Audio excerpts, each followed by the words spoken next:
Hello again, guys. How are you doing today? I hope you've had a great week.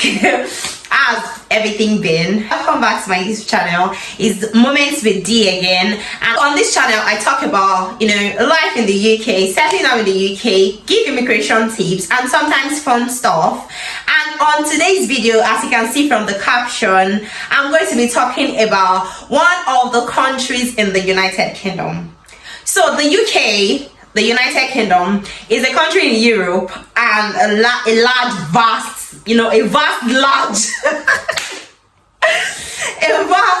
land of opportunities that lots of immigrants are coming into, following the Brexit, of course. And lots of people do not know that there are other parts of the UK outside, London or England. So I am here to tell you about Scotland. Making a decision as to where to go, particularly because I am in Scotland. I reside in Glasgow, Scotland, and I am just here to tell you about the UK, about choices or what to look into before deciding to come to Scotland, and if you think Scotland will be a perfect fit for you. So if this sounds like something you're interested in this video, definitely keep watching and ensure that you watch till the end, and ensure that you like this video as well. This is not just for my algorithm, because yes, it helps my algorithm, but also because it helps the video to be recommended to other people that might find this video useful as well.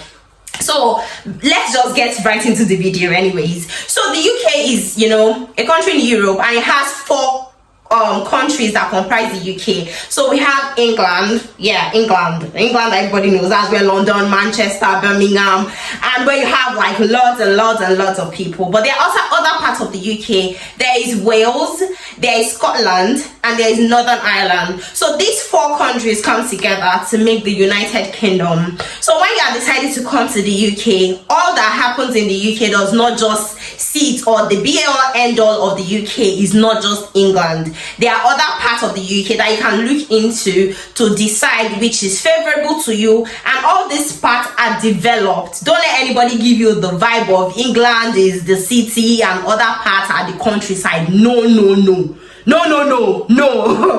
Are there jobs in the other parts of the UK? Yes. Is there good lifestyle, good schools? If an opportunity that you don't even know exists in other parts of the UK that you don't know, and you're just focused on staying in England. For instance, in England you have to pay for your prescription. So if you go to the GP, that's the general practice, your doctor, and you are okay, they want you to take paracetamol and Bico and whatever, they are going to, when you take that prescription to the pharmacist, you will pay for it. But in Scotland you do not have to pay for your prescription. Yes. And in Scotland you don't pay water bills, unlike what your water bill more in Scotland is more like it's consolidated in your council tax, whereas in England you pay your water bill separately, you pay your council tax separately. So there are lots of other benefits. Like in Scotland, if you stayed in Scotland for about 3 years or more in Scotland, your higher institution, that's BSc, the bachelor's degree, your first degree, is going to be paid for, is going to be free. So you don't have to pay for your first degree. But that does not happen in England. There are lots of other benefits, in other parts of UK that people are not talking about. So if you want to see more of that video, I can do that in a separate video. So you can drop a comment if you want to have this comparison made. I can do that. I can bring people on the channel as well that live in this other part, in Wales, in Northern Ireland. I will do that for Scotland, and then maybe even bring someone from England as well to just have you cover all these things, and you can have adequate comparison, not just even from paper or from what we read online. You can have someone that is practically living there that will be able to give you real life experiences of what things are like there and how to make this decision. But in this video I'm going to be talking about Scotland, not in comparison with other parts, but Scotland, what to expect when you're choosing Scotland, and just something to prepare you in coming to Scotland. And unlike what you've heard from where you're coming from, there are institutions in Scotland that you can come to, and yes, the 2 years post study is for every part of the UK. It's not just England. So meaning that if you come to school here in Scotland, whether in Glasgow, in Edinburgh, in Aberdeen, in Dundee, wherever it is I decide to school, you are also eligible for the 2 years post study yeah, for the 2 years post-study visa. So it's not just unique to you studying in England. So the very first thing I want to talk about, where if you have decided to come to Scotland, congratulations, welcome. Let me know when you're coming in. Let me know what part of Scotland you're coming to, and let me just know what your questions are. But yeah, if you're coming to Scotland, well done, welcome. We are glad to have you. But number one thing I want to talk to you about Scotland is the weather. Now, last year there were lots of new, news and buzz in the news. Yeah, there were lots of buzz in the news. I was talking about the heat wave everywhere. How the UK is burning up and all that. Well, that particular day when that news was actually when there were burnings or all that in London, in Scotland it was actually raining, and that day I think it was about 12 degrees, if I can remember correctly. Because we decided to check it. It was raining here, it was about 12 degrees. So here we were cold. And then in England, it was more like all hell broke loose.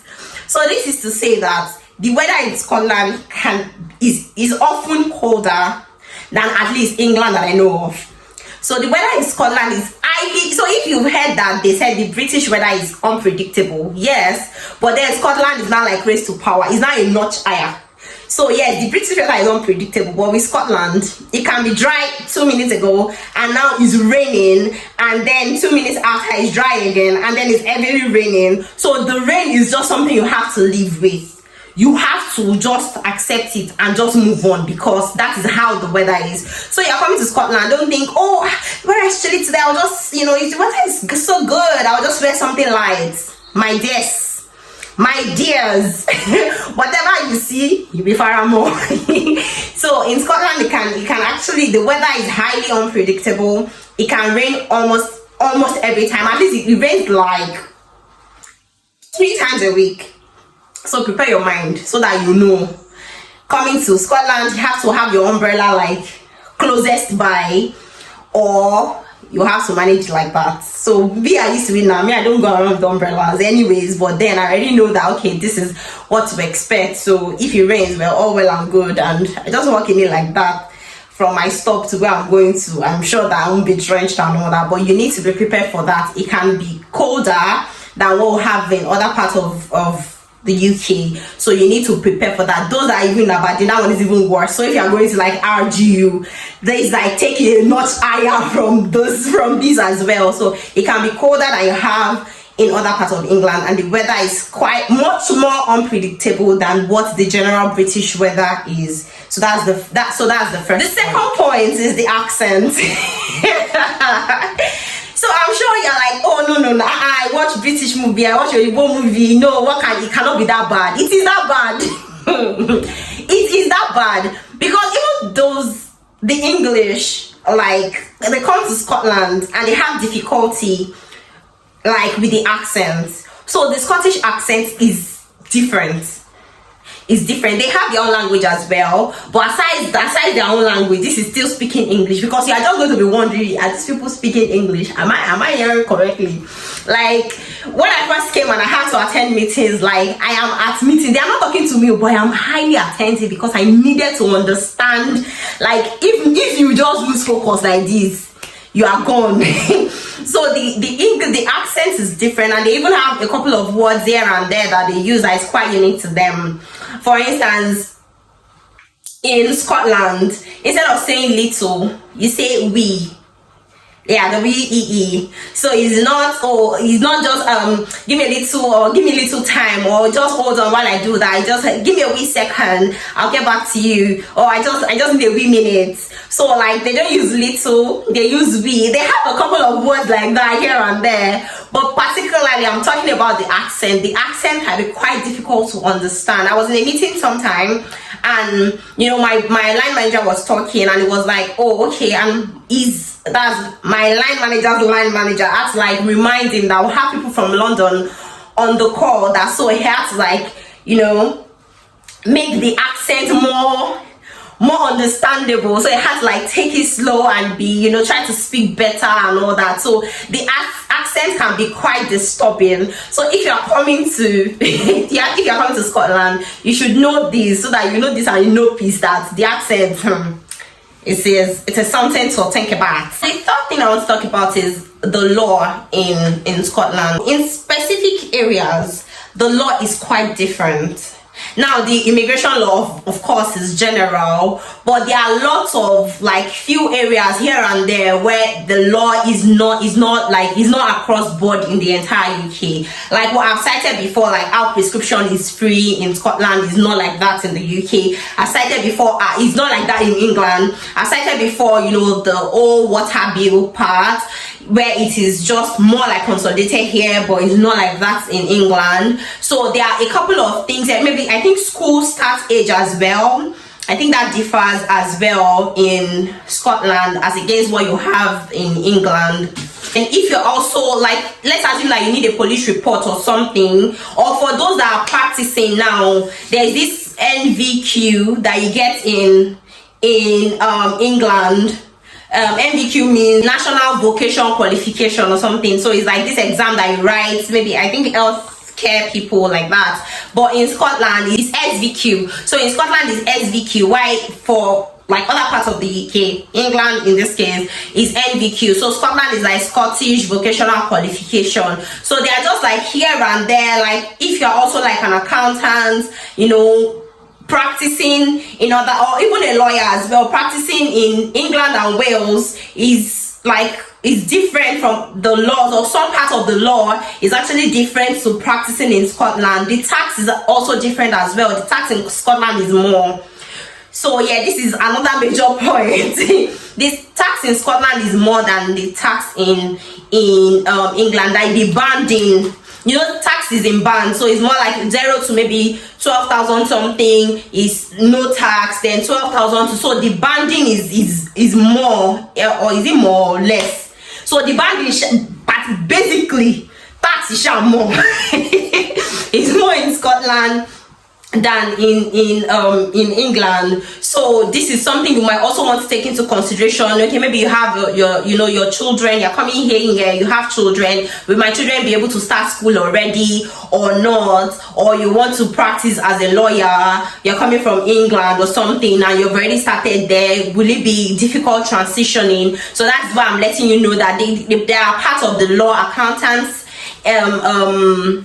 Accountants, lawyers, and a few things here and there that are quite different as well, in comparison from England to Scotland. So you want to take that into consideration before also coming down to Scotland. Another thing I want you to know is the people. Scottish people are very warm. Now the British people are generally hospitable, accommodating. They are generally accommodating. The British people are polite. Yeah, that's the word. The British are just generally polite people. They're not going to be rude to you. They're not going to, they're just generally polite. But you see the Scottish, they are warm people. They are they just, you feel welcome. They're very welcoming. They are willing to help. So I think maybe because there is no that extra hustle and bustle. Don't get me wrong, but there are cities here as well, like busy cities. And I stay in Glasgow, it's quite busy. I go to Edinburgh, it's quite busy. So it's not like, fine, not as busy as London, of course, or Manchester, but yeah, it's also like quite busy. But the thing is, they are just very warm and very like willing to help people. Like, you just feel at home, you feel at peace. They are willing to help you. They are accommodating like that. Like I've heard a couple of racism comment and all that here and there, but like me, from people online, no, but me, I've not experienced such. And I have like amazing neighbors. I see you say like my neighbors don't stress us. We don't like, they're just very, very warm people, very warm. Like we see each other, we smile. Nobody have had any cause to do any. Generally, what I'm just trying to say is the Scottish are extra, like they're extra accommodating, they're extra warm. Now that doesn't mean that you just have to misbehave anyhow, but yeah, particularly they are warm. Then another thing I also want to point out is the means of transportation that is prevalent in Scotland is more of the bus than the train. Don't get me wrong, it's not that there are no trains here, there are, and you can, like when I go to Edinburgh, most or a couple of times I use the train and then maybe the bus as well, so I use both. But so it's not like there are no trains. I can take a train from here to the city center, but let's assume that I want to go to the African store, for instance. Like, it's easier to take the bus than to take the train, unlike in England. Now I'm speaking to London, Manchester and Birmingham. I think those are the parts of England I've been to.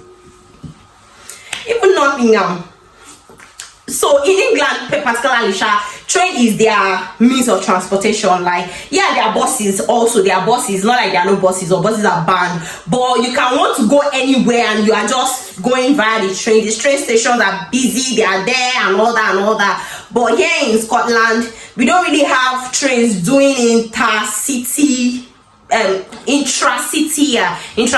movement. Like, you want to go from one stop to the other within Glasgow, then you're not carrying train up and down. The trains are there, but even the timing, because it's also not used like frequently, so it's not something that the train that I said I can take to the city center now is the train coming from all the way from Cumbernauld, some of them coming all the way from Edinburgh. So it passes my train station and then I'm taking it to the, so it's not particularly a train from city center to where I'm staying, or no, it's not like that, but it's just because, okay, it passes here, then there's a stop so you can. But you know, in England we have that intracity. The train is actually really like one of their major means of transportation. But here you enjoy having a car. Like this, they are London.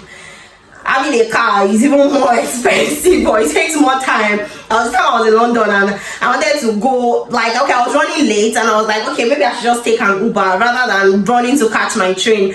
And the train was supposed to take me 55 minutes, but if I was going to take an Uber, it's going to take me 1 hour 10 minutes or thereabout. And I'm like, if I was in Glasgow, if public transport is taking me 30 minutes, that means if I was using normal, if I was taking a cab, it would take me like 8 minutes. Like, where did they see people from? And even my brother-in-law would tell me like, he would rather just put his car at home and take public transport than drive. I'm like, hey.